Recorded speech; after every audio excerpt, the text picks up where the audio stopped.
నాకు ఎక్స్పెక్టేషన్లు ఏమీ లేవు.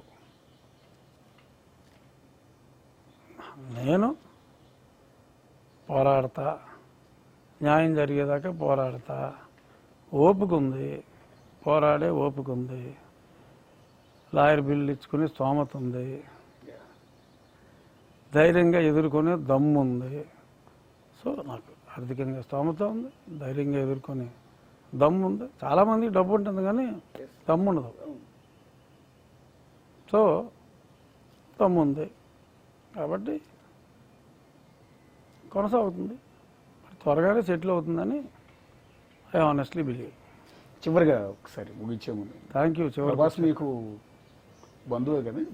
ఇందులో ప్రభాస్ ఎందుకండి? ఈ కేసు బంధువేనా దగ్గర మీరు ఇప్పుడు ఆ రోజు మిమ్మల్ని ఇంత దారుణంగా హింసించిన రోజు, అదే ప్రభాస్ నుంచి ఏమైనా మిమ్మల్ని పలకరించడం, మీకు అండగానే? అతను సినిమా యాక్టర్లో అసలు రాజకీయాల్లోకి రాకూడదు.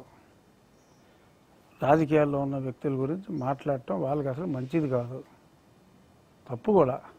ఎందుకంటే వాళ్ళ ఫ్యాన్స్ వైసీపీ వాళ్ళు ఉంటారు, ఈ పార్టీ వాళ్ళు ఉంటారు. అతను వైసీపీ వాళ్ళు నన్ను హింసించారంటే వైసీపీ వాళ్ళు అతని సినిమాలు చూడరు. సో కాబట్టి సినిమా యాక్టర్లకి కొన్ని రెస్ట్రిక్షన్లు ఉంటాయి. సో ఆ రెస్ట్రిక్షన్లోంచి బయటపడి మాట్లాడాలంటే చాలా కష్టం. సో ఎక్స్పెక్ట్ చేయడం తప్పు. సో అంచేత ప్రభాస్ నా బంధువైన, ప్రభాస్ ఇంకా బంధుత్వం కన్నా మించిన స్నేహాలు ఉన్న సినిమా ఆర్టిస్టులు, పాపులర్ హీరోలు నాకు చాలామంది ఉన్నారు.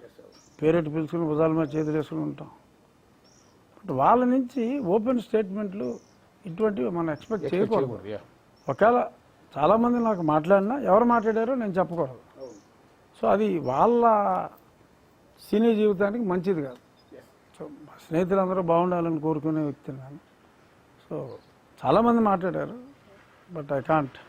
వాళ్ళ ఫ్యాన్స్ హర్ట్ అవ్వకూడదు.